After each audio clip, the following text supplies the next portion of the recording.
Depression, depression. I'm on my bed. I'm objective.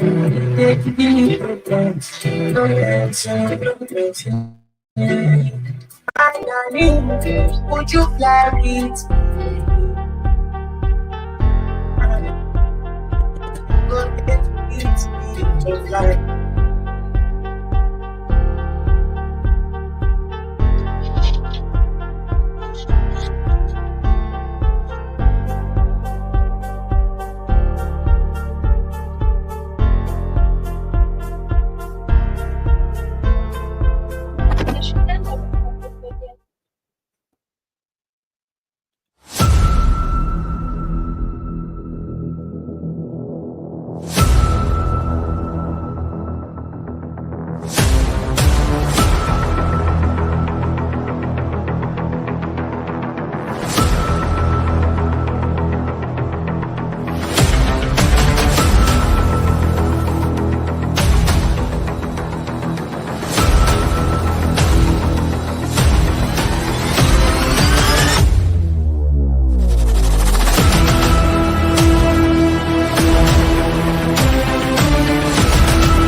All the way in Switzerland, and you're tuning into the Black Fire Radio, and you're listening to the African Dialect Show with Cathy.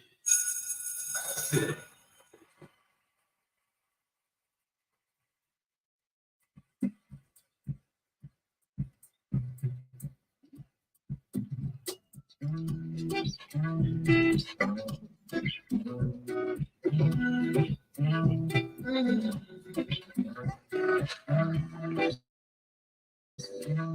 Oh my baby, I love this for you. Give me loving, no put on you. You see your body carry something I never understand. I must confess, your body very offensive. It is part of my defense. Defense you. I must confess, your body in my objective. They're giving me problems. My darling, would you fly with me? International, you go there with me for flight. Honey, would you stay with me? I said, no, you go there with me for life. Shout out to Locksmith. And I say, hello, my best radio presenter. Hello to you too. Shout out to TK. Shout out to Glenna. Yes, karibuni sana to another episode of the African Diary Show. Locksmith and I say, one love to you too. Shout out to Professor 20.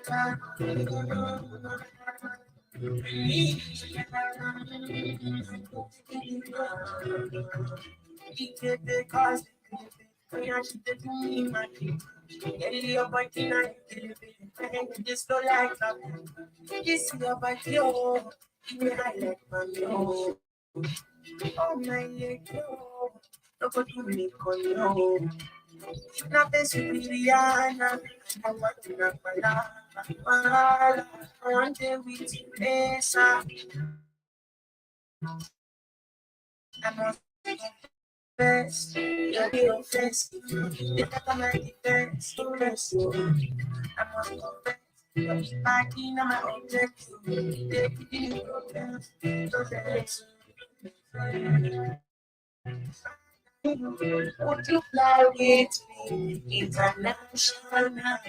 You go there with me for life. Would you stay with me? I said no, man. You go there with me for life.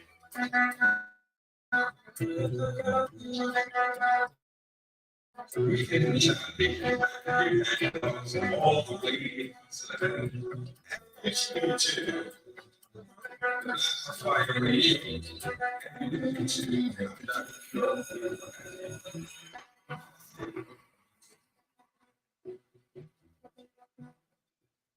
Yes, a very good afternoon to everyone who is there with us. Karibuni sana to another episode of the African Diary Show. I'm hoping that you've had a wonderful, wonderful weekend and your Monday is going on smoothly. Karibuni sana once again. My name is Katie. In case you're just joining us for the first time, or in case you're just joining me, my name is Katie, and this is the Blackout Fire Network. This is the African Diary Show, and this is where we get to talk about what is happening in the beautiful continent of Africa. Most of the time, I get to tell people, yes, the continent is beautiful. Most of the things coming from the continent, though, are not beautiful. But Karibuni sana once again. Remember to keep it interactive with me right here. Remember to share your thoughts regarding the conversations we shall be having on today's episode. And also, do let me know, where are you tuned in from? How is your day going on? And also, how are you faring with at the year so far? Shout out to Keisha Ivy.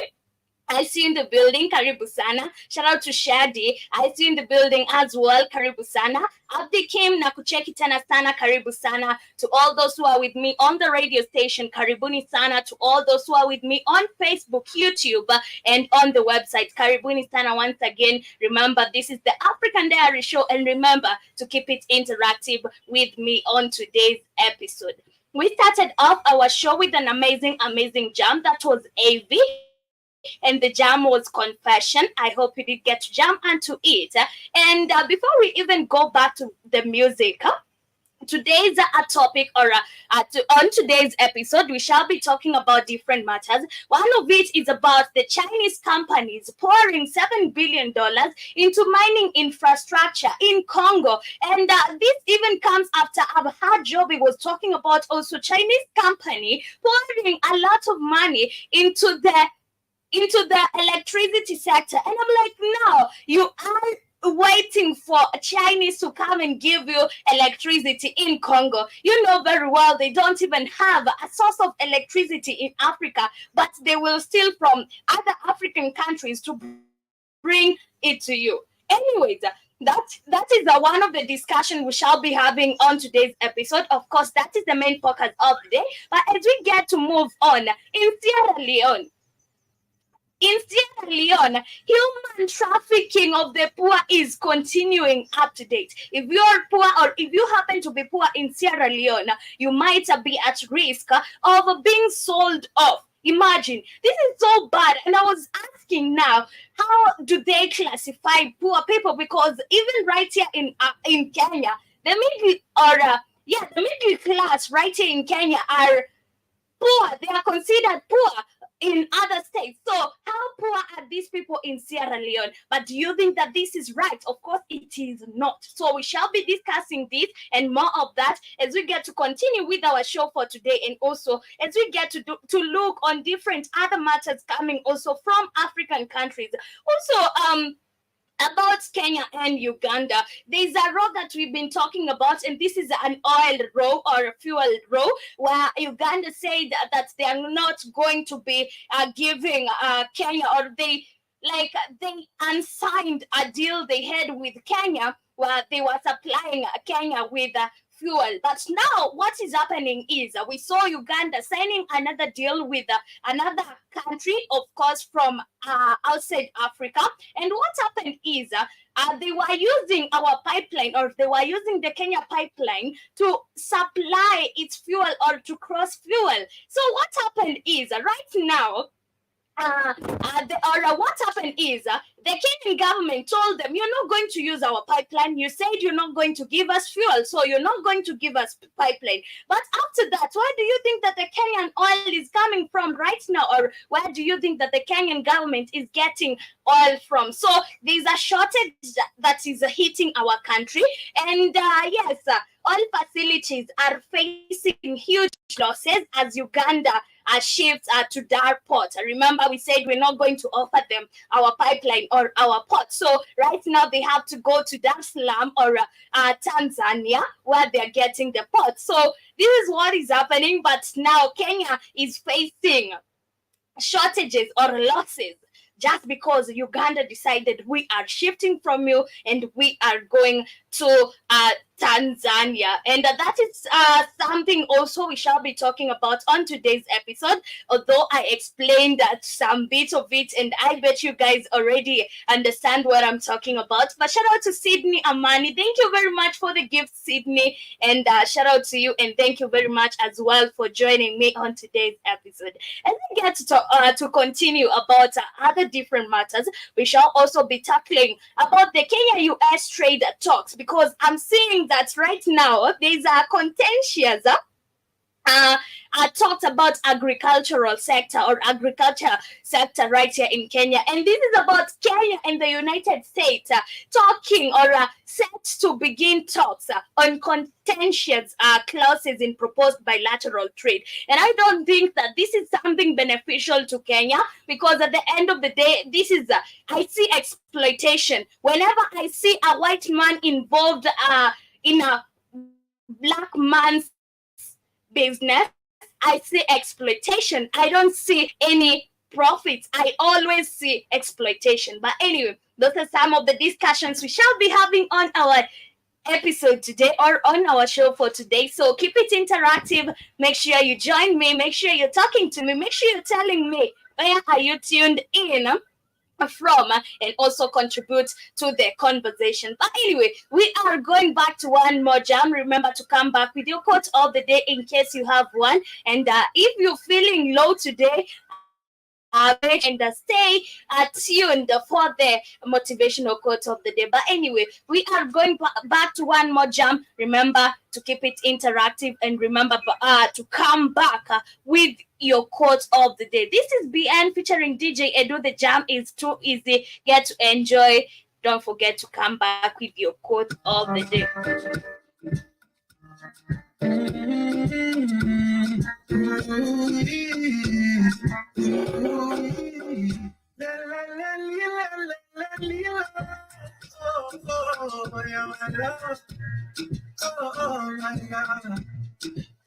You make it too easy. I'm loving you, you make it too easy. I'm touching, I'm loving you make it too easy. To all those who are with me on TikTok, make sure you're tapping the screen. Make sure you're interacting with me. You make it too easy. Cause then it cut another time. I go in the online, I go in and I'm a game again. Cause then it cut another time. I go vision and I want to go comments, offense. You know, with the defense, to be honest.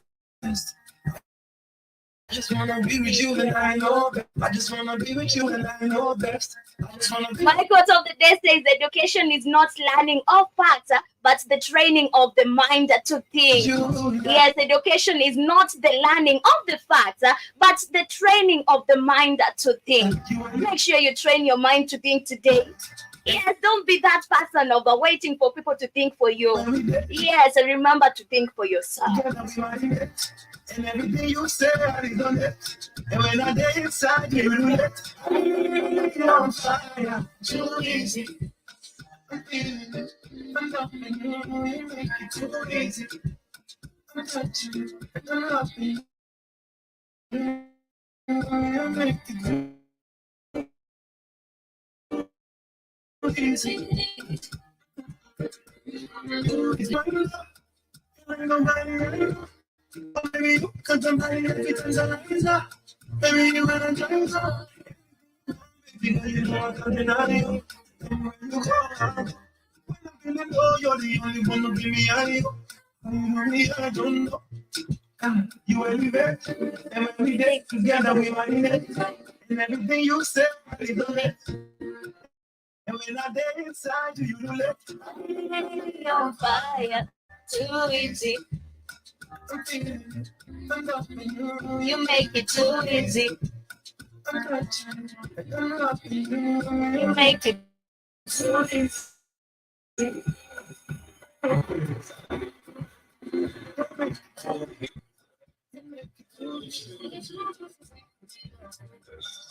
Radio.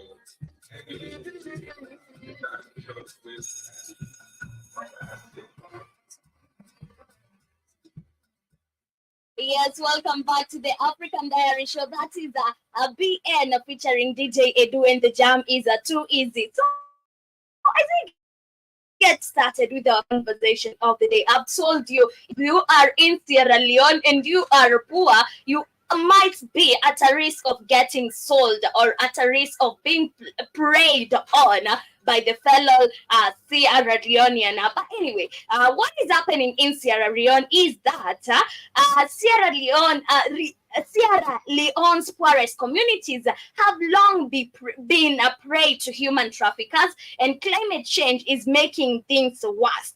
And this is in Freetown, Sierra Leone.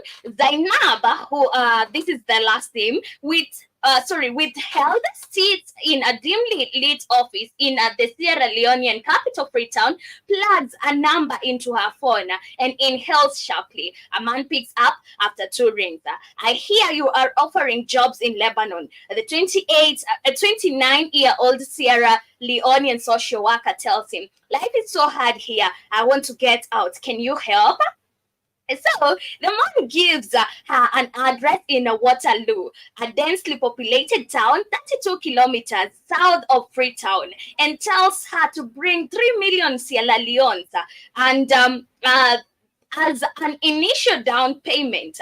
She hangs up and dials a contact at the Transitional Organized Crime Unit, a police division trained by the U.S. Embassy to catch human traffickers.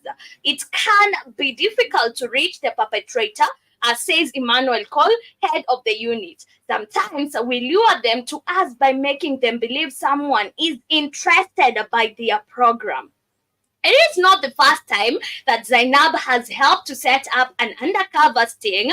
4 years ago, she was trafficked to Oman. Since escaping a family home where she was forced to work for free and was sexually assaulted, she has made it her mission to help others who might be also tricked into going abroad. I try not to be afraid, she says. I know I am doing the right thing. And you know, this is something that we have all had. It is not only happening in Sierra Leone. Come on, this is happening everywhere in Africa. Look at a country like Kenya. We've been talking about those people who are always looking for for greener pastures. And somebody would call you and tell you, we are offering places or job opportunities to people who are like this and this and this, and they know you're very desperate. And in this instance, the only difference we're seeing from this case in Sierra Leone is that now these people are not telling them to provide money because they are into selling them. They are into getting those people. So they're not telling them come with the money. They're just telling them come to this address. They are giving them an address, come to this place. And in the name of we have job opportunities for you in Lebanon. This is what is happening in every African country. There's always this story. And the crazy part is that these people, it's like they're stealing you. What is happening in Sierra Leone? It's like they're stealing you. They take you, they force you into a place where you have to work for free, and you are sexually assaulted, and nobody will get to help you. Nobody will get to know what you are going through because nobody knew why you went. But what do we blame on this? I think poverty again. And who do we blame on this? The government again. Not only the Sierra Leonean government, but also all governments right here in Africa. Why do I say this? Because one, the government has failed to create job opportunities for its people right here in Africa. And this is why you'll find that we have a lot of people who are at a point that now they really want any job available. And when you are jobless, you don't have a choice. You just want to do any job that comes around. If you're not financially stable and you're jobless, you just want to do any job that comes around. So at this point, I want to blame the government because it has failed to provide or to create job opportunities for its citizens, and also poverty. But what promotes this poverty all the time? Because we keep on singing about poverty, and poverty in Africa is created. Poverty in Africa is created for a fact. Wenye tuko nani hapa ndani ya nyumba, ebu agree with me. Do you think that poverty in Africa is actually generated by human activities and also by these people we call leaders? Because I think poverty in Africa is created. And why am I saying this? Because one, these leaders, they have all the opportunities to make sure they finish poverty. But what do? They opt not to. They opt to make sure they keep this money for themselves or enrich themselves while people are still in slums, while people are dying of hunger. So at the end of the day, we blame poverty and also we blame the government and bad governorship. True. It is true. If I want to blame anything, in this case of Sierra Leone, they are trying to put this on now the climate change. How is climate change fueling all these people to be trafficked to Lebanon, to other countries? How is this affecting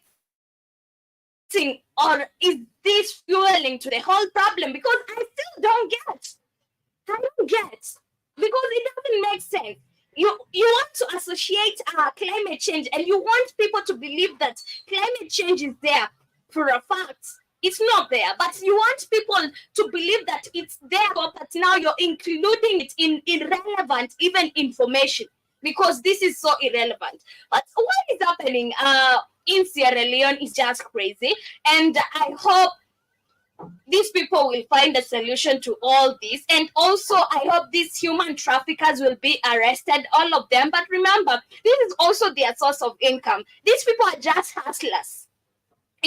They're just also trying to bring food to the table. So at the end of the day, it's just like the way we have unemployment. And when we have unemployment, we also have terrorism, insecurity in the country. So it's just the same thing. So this is it's insecurity where people are not safe in the country.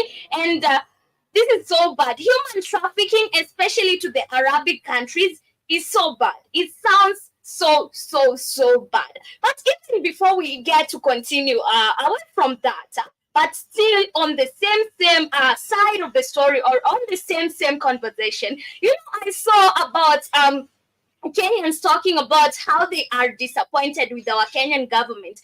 And the reason is the Kenyan government announced 4,400 foreign jobs that were announced 2 days back. But when the Kenyans went to check on the portal, they found that all these jobs are jobs in Saudi Arabia where they require housemaids or house helps. So several Kenyans were on Monday morning unimpressed by over 4,400 foreign jobs the state populated on the National Employment Authority Integrated Management System, and the state, which vowed to link Kenyan job seekers to international jobs, populated the portal with the jobs on Sunday evening and early Monday morning. Kenyans who rushed to the portal, however, expressed their disappointment after finding that a majority of recruiting agencies were in search of housemaids to work in Saudi Arabia. So tell me, how is this? Housemaids to work in Saudi Arabia. On Monday morning, Film for Global Limited announced that it was hiring 100 housemaids, while Tashil Travel Agency in the market for 1,000 housemaids and 500 house drivers, all of whom are expected to work in the Middle East.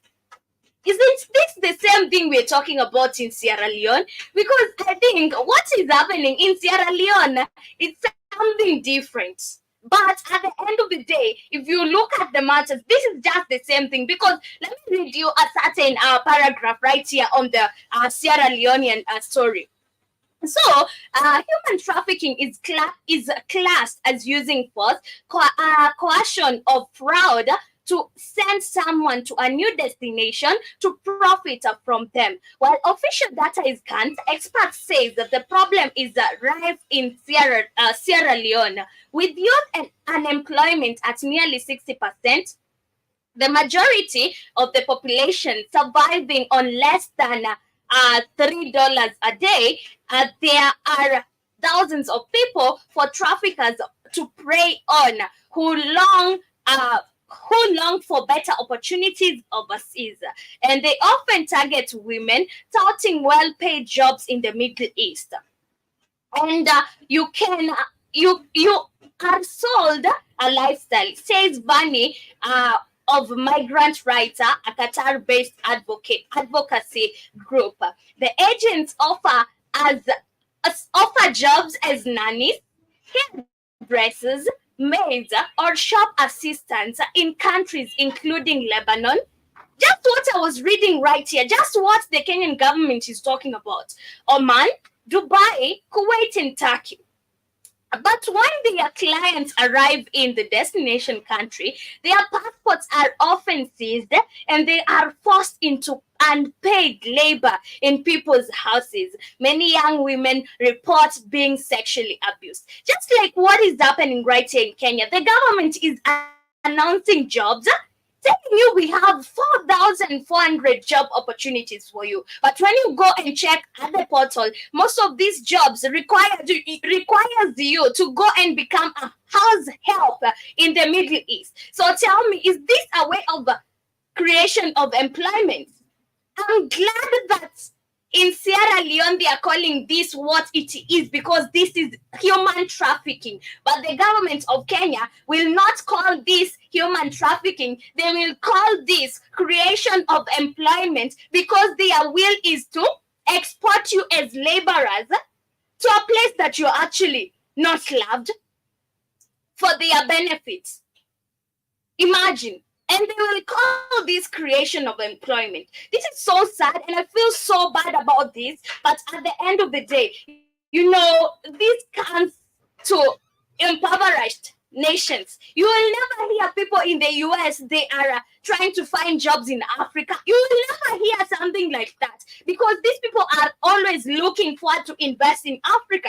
You will always hear people in the US or in the UK saying that, I want to buy a house in Africa. I want to buy a land in Africa, because they know very well that right here we don't want to enslave them. But why is it only that now we have black people who always go to the Middle East, to the Western nations, saying that they are going to find greener pastures? It is so sad. So sad. We are seeing that people are complaining in Sierra Leone, yet your government of Kenya is calling this employment and curbing the problem of unemployment. So sad. I don't know you guys what you feel about this, but I feel so sad about this, because at the end of the day, you see what is happening, and it is only our African people that are victims of this. Just like I said, you will never hear a woman in the USA saying, I'm going to work in Qatar, going to work in Dubai, in Saudi Arabia, unless their jobs are, these good jobs. You'll never hear a person in the US going to work in Saudi Arabia as a house help. It is always African people, and it is so sad, very sad, and we need to call out the government for this. They keep on claiming that we are creating employment for you, but they want to exploit you and export you as laborers. I feel so sad about this, but I don't know you guys what you think about this matter. And in case you have any thought about it, you can let me know as we get to continue with our show for today. We're taking a short break, okay? It's not there. But anyway, we get to continue with our show for today. Greetings and salutations, Master and Robinson, all the way in Switzerland. And you're tuning into the Black Fire Radio, and you're listening to the African Direct Show with Katie. Yes, welcome back. And as we get to continue, I'm seeing people claiming that now ECOWAS is losing its string in Africa, and I feel like something that is good, because at the end of the day, these people have not benefited us as African countries. But Africa's free trade area under threat as ECOWAS shrinks, and I don't think that it is under threat or under threat, because at the end of the day, we've not even had anything from ECOWAS rather than being exploited. This is not even a free trade area anymore. We have been exploited as Africans. They have been exploiting minerals from us. So how is this benefiting us? And I feel like this is so good that they are losing their value in Africa. But the African Continental Free Trade Area, which aims at accelerating intra-African trade and boosting the continent's trading a position in the global market, has a new challenge to contend with: the exit of 3 countries from the economic community of West African states. The agreement establishing the area was signed in March 2019, and the trading under the AFCTF regime commenced on January 1st, 2021. Economic analysts have said that the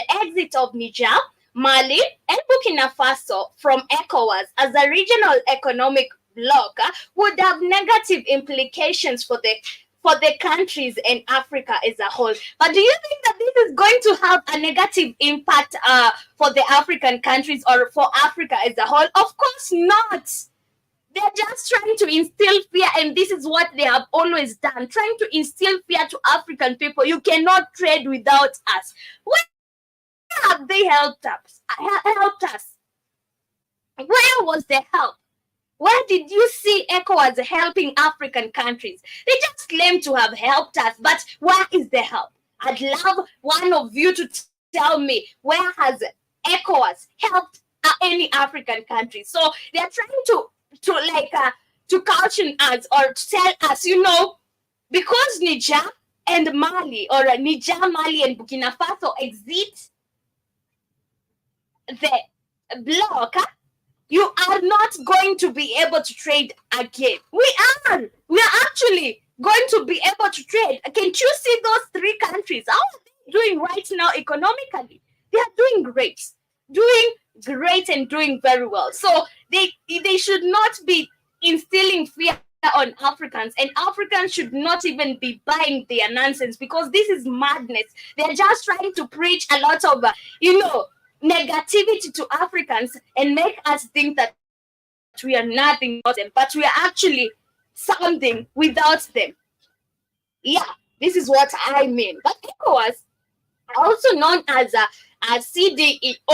CDEAO in French and Portuguese, is a regional political and economic union of 15 countries located in West Africa. It is considered one of the 4 pillar regional blocs of the continent wide African economic community, and the goal of ECOWAS is to achieve collective self-sufficiency for its member states by creating a single large trade bloc, by building a full economic and trading union, which we've not seen, which we've not enjoyed as African countries. So it's not even beneficial to have or to be members of ECOWAS, just like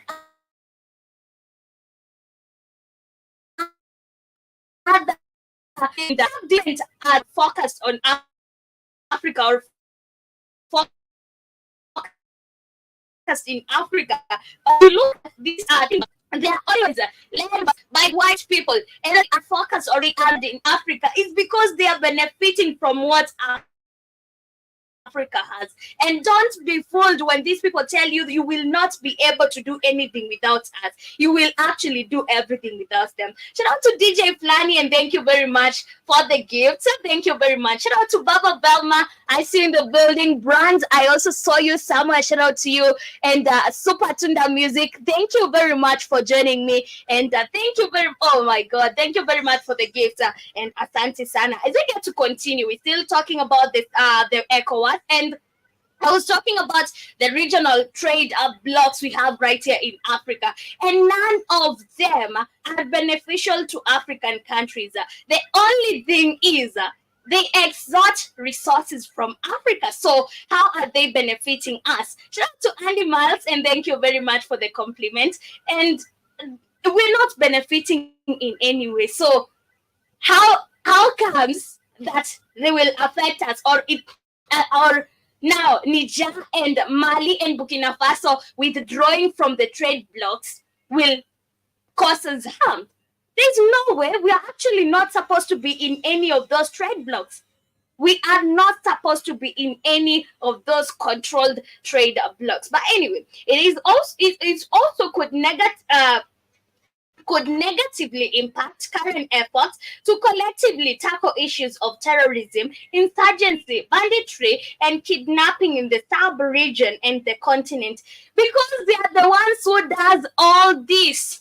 They are the ones who does all this. They fund the terrorists, they fund the bandits, they also support the insurgencies, and right now they're saying that it could negatively impact. How?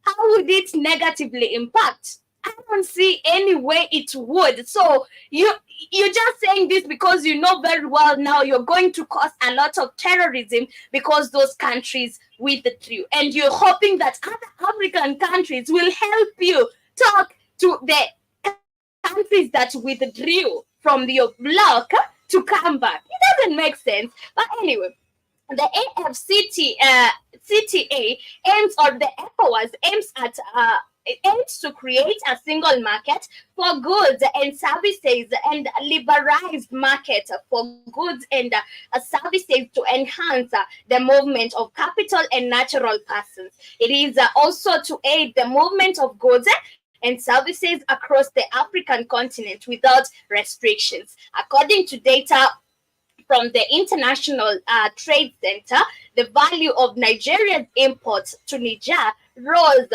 to $33.4 million in 2022 from $25.7 million in 2021. To Mali, it declined to $166,000 from $180,000, and Burkina Faso increased to $40,000 from $6,000. So, this is so stupid because these people make it look like we cannot trade within ourselves when they are not there. What is the essence of having ECOWAS, while you know very well they are just telling you that you can trade from Niger to Nigeria, or Nigerians can trade with the Nigerians? That is what ECOWAS is all about. Mali can trade with the Burkina Faso and Niger. It is all about that. So why do we need them? Why do we need brokers in a chain where we can actually reach the country itself or get to the market by ourselves? Why do we need such trade blocks? They don't make sense. And we were fooled that we need them, but we actually don't need them. Come to think of it, why do you need a broker who is maybe telling you, okay, this is Kenya, telling Kenya, you can trade with Tanzania, and I know very well I can get Tanzania very easy, but just because now they tell you, Tanzania is also on the organization, you need to join the organization so that trading would be easy. It's more even easier without the broker, without the organization. And this is why African countries, we don't need these blocks, because sometimes you find that now we are ending up fighting because just like what Niger and Nigeria did when there was a coup in Niger, and when Niger overthrew its government, we saw Nigeria cutting off electricity for Niger. And you know why they did that? Because they are controlled by ECOWAS and the West. This is why they were able to do that. But imagine if these people just had strong ties without the broker or without the trade block. would they cut electricity or would they cut off power for them? I don't think they would. I don't think they would. I actually think they wouldn't. Why? Because these people are friends. But at the end of the day, thinking that we need these blocks is what has led us to the danger of even losing our friendship with other African countries. But anyway, you can talk to me and tell me what you think about that as we get to continue with our show for today, and also as we get to look on to different matters happening in Africa. And also, as we get to continue, this is still in Africa. I have a lot coming from Africa. Yes, there's actually a lot coming from Africa. And right now, there's an external shock, and this is in East Africa as economic growth prospect. And the IMF again, as we get to continue, we clearly understand that we don't need these people at all. But anyway, the International Monetary Fund projects that the East African economy will grow at 5%. But the region's business lobby says external and domestic shocks could impact the positive outlook. The East African Business Council cites the global economic slowdown, rising commodity prices, high inflation, liquidity, the war in Ukraine, and international trade policies, tightening of global financial conditions and exchange of rates depreciation. Global dynamics do play a part in economic growth.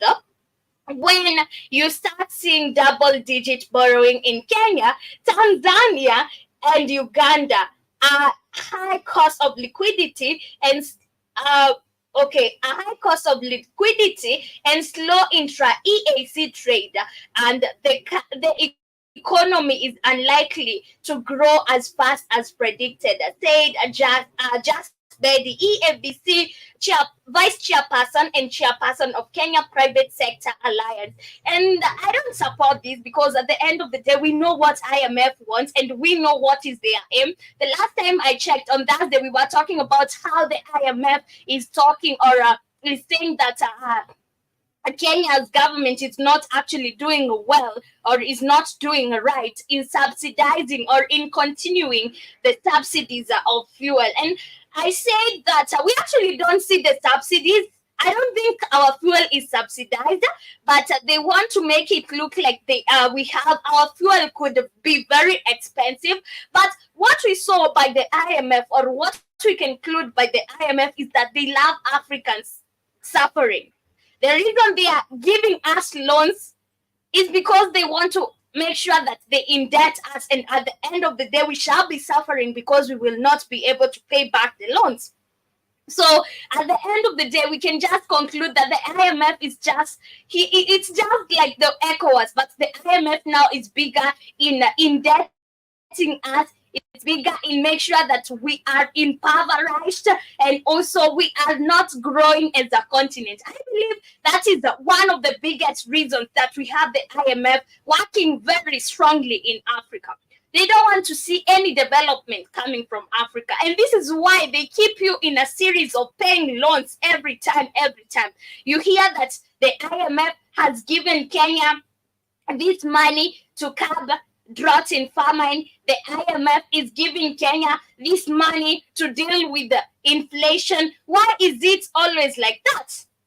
It's because that is their mission in Africa. It is because they want to make sure that there's no development coming from your country. And how you get to know this, that there's no development? You are in a series of paying debt, and of course you cannot be able to pay debt and still grow your country. So there's no growth coming from your country. You're always in a place where you're in a recurrent series of paying debts all the time. Imagine you are at a place that you cannot even save anything because you are paying debts.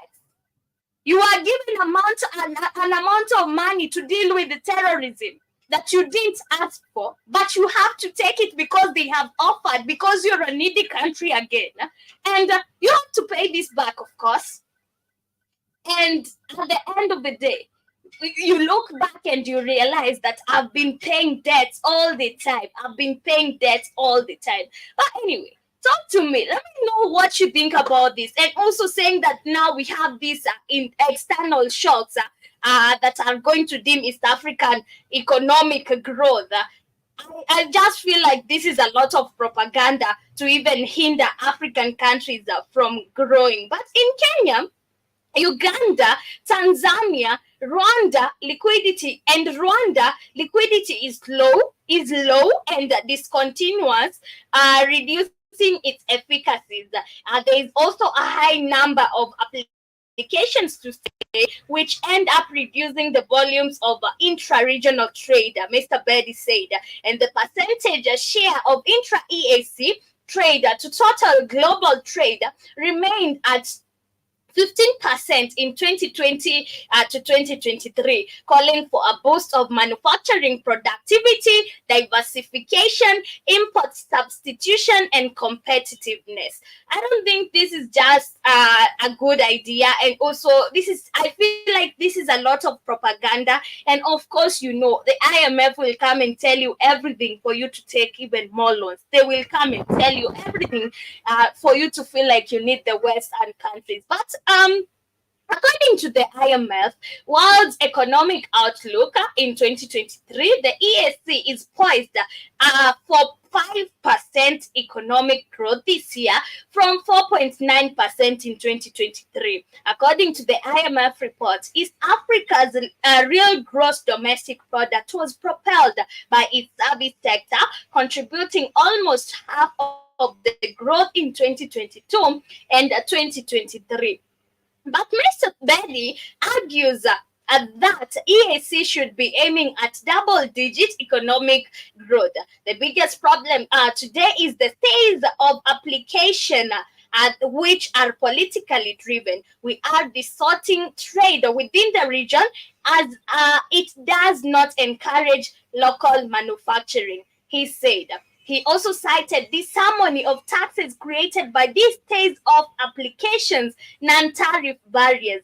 If you look at various microeconomic indicators, and how they are behaving today, it shows that there will be no major economic multiplier effect. This is replicated in Kenya, Tanzania, and Uganda. The outlook is not good for 2024, said Job Wanjohi of the Kenya Association of Manufacturers in Kenya. That is just crazy. But I see Simon Mwangi is with us. Hello to you too, Simon Mwangi. Mwendo Mwende, I see in the building. Karibu sana.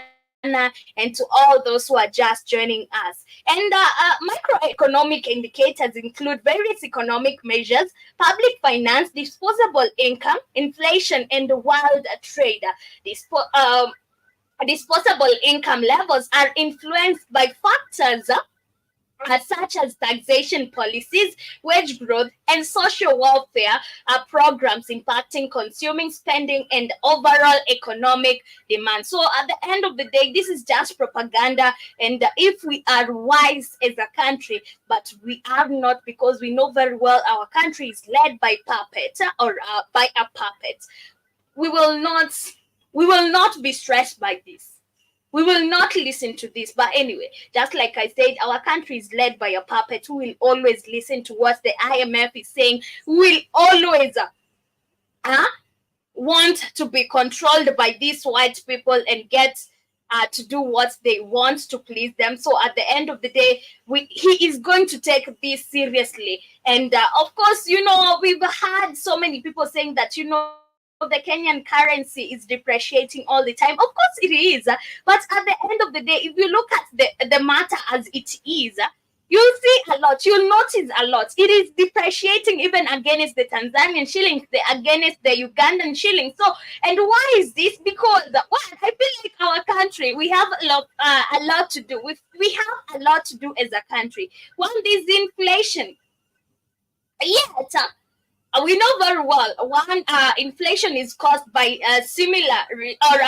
different reasons, but one of it is having so many not currencies, so many notes in circulation. But at the end of the day, what are these notes? Because we are not getting them.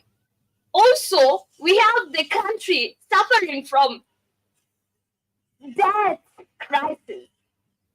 The country is at a point of bankruptcy. So they are going to listen to the IMF and they are going to take note of what the IMF is saying. And the reason the IMF is doing this is to make sure that the country is shocked and is going to take into actions whatever it's saying. But Simon is saying, watching live from Nyeri County.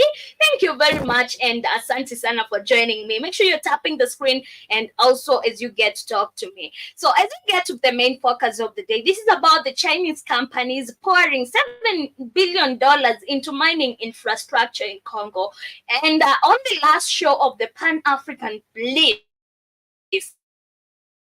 Joby was talking about also the Chinese built hydroelectric power plant, Shasa. So where is Congo heading as a country? Is this country at a point of where we shall be talking about the Chinese-led Congo? Because this is what I feel. Where is the country heading? Because Joby was talking about hydroelectric power plant being built by the Chinese people in Kinshasa. Right now, I'm talking about Chinese companies giving $7 billion into mining infrastructure in Congo. And this should come as a red flag. But anyway, they still have that old puppet, and this is why this is so possible for it to happen. And the Democratic Republic of Congo will receive $7 billion in financing through a revamped minerals for infrastructure contract with China, according to the mining company central to the agreement. But at the end of the day, do you think that these people are actually here to help? No, they are never here to help.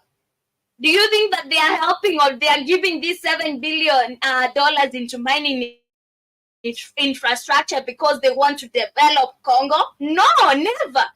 They're not here for that. They want the minerals. And this is why they are developing the mining infrastructure for it to be easier for them to get the minerals. It is what it is. This is why they are doing it. Agreement of Democratic Republic of Congo's state miner get some mines will be entitled to 1.2% royal on the proceeds of the cobalt venture named Seco Mines. Additionally, Geka Mines against the right to market 32% of the venture's output. It's a significant step in promoting new development in cooperation between China and the DRC, Seco Mines said in a post on X. This is madness. There is no development that we are seeing from China or we are seeing in Congo. It's not development. These people are just making it easier for them to steal the minerals you have or mine the minerals for them because they are not doing this for you. Officials from the office of Congolese President Felix Tshisekedi confirmed the statement on Saturday, but refrained from providing further comments on Bloomberg reported. Tshisekedi has been pushing for a restructuring of a 2008 $6.2 billion contract between the countries, which he said provided little benefit to the DRC, an important producer of green energy metals. The original deal promised $3 billion of infrastructure projects funded by the proceeds of the Seco Mines. However, the DRC government reports that less than a third of the allocated development funds were disbursed. And this is just crazy at the end of the day. Good morning to you too, Sister Michelle. Thank you very much for joining me. This is madness if you ask me, because at the end of the day, we know very well, and with the knowledge we have right now, we cannot be fooled that the Chinese are here to help us develop infrastructural wise. We cannot be fooled that they are here for the development of Africa, because that is a very, very big lie. And if you still believe that these white men are here to bring development, you have a long way to go. Because tell me, why would they fund this project for free? Why would they do so? It's because they are getting something big in return. Why would somebody just wake up one day and decide, I'm investing $7 billion in a country that I actually don't love its people? It's because I'm going to benefit from this. And this is what it is. These people are investing heavily in Africa because they know what they get in Africa is not even worth the money they invest. It's actually much. So at the end of the day, if you are fooled to believe that these people are here for development or for developing Africa, there's nothing like that. It is nothing like that. Imagine, from the hydroelectric power plant, right now they are at infrastructure or mining infrastructure. Now, look at Congo. Congo is very impoverished. But look at where it's actually heading under the rule of Felix Tshisekedi, who was re-elected how many days ago or how many weeks ago. He has come back with the spirit of fully selling out the country, because this is what it looks like. Imagine allowing the Chinese to build them the hydroelectric power plant. Right now, we're talking about the Chinese giving them $7 billion of building or developing mining infrastructure. It doesn't make sense. It doesn't make sense at all. But Congo now will continue being a poor country until when? Because we've seen Congo is one of the richest countries we have in Africa. But when it comes to poverty, it's one of the most impoverished. Or its people actually impoverished. Why is this? Because we have people eating from, or we have people sourcing out their minerals, their resources. And the Congolese people don't benefit from this. And this is actually what is going to continue happening if they don't speak up, if they don't overthrow these puppet leaders. Leaders like Tshisekedi, Felix Tshisekedi, he has come back to the city now with the full spirit, or the spirit of selling off the country fully to the white man. It's so sad. It is so sad, and I feel so bad for the people of Congo, and I don't know what to do. I don't know what needs to be done, but something, of course, has to be done. But anyway, throughout, however, I read that throughout the renegotiations, Seco Mines affirmed that the shareholding remained unchanged. China Railway Group Limited stands as the largest shareholder, followed by the Power Construction Corp of China, that is Power China, and Zhejiang Haoyu Cobalt. Geka Mines maintains at 32% in stake of venture in the venture. Congo holds the title of the world's largest producer of cobalt, of which they don't benefit from, and a vital element in the batteries for electric vehicles and mobile phones. Over 2,000 people reported to be employed in the formal cobalt mines and the Democratic Republic of Congo. It's just crazy. It is so sad. The country also ranks as the third largest global producer of copper, and its mining landscape is largely dominated by the Chinese companies. So what is that? You are the biggest producers of cobalt and copper, but you're not benefiting because the country is dominated by the Chinese. So how is this? Or how is that? What is that? Now, what is the need of then having those minerals if you're not able to own them, if you're not able to control who is even mining them? If you're not able to benefit from them, what is the need of having them on your soil? Doesn't make sense. I'd rather have not than knowing very well I have and I don't benefit from it, and somebody else is actually gaining from it. because it doesn't make sense. But anyway, my people, we are wrapping up we are wrapping up right here. Asanteni sana, Jimmy the artist, and to all those who are with me on today's episode, I hope you have enjoyed our discussion, and I hope you have enjoyed the conversation of the day. Shout out to all those who are with me on the radio station, on the website, and also on YouTube. But to all those who are with me as well on TikTok, asanteni sana. To my amazing gifters, asanteni sana. I hope you get to enjoy the rest part of the day, but don't forget to join us on the next episode of the Rhythm Scoop Show. Go ahead and enjoy the rest part of your day. And I'm leaving you with this jam. This is a BN featuring DJ Edu. The jam is Too Easy.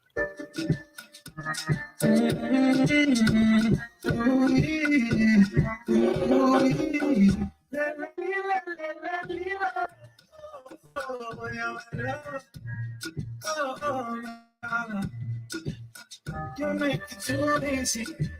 I'm loving you. You make it too easy. I'm loving you. You make it too easy. Make it too easy. You make it too easy. Cause any cutting at a time. Go in the online, go in on the band, get the squeeze any cutting at a time. Go pushing on the watch, go comments, offense. They know with the defense, to be honest. I just wanna be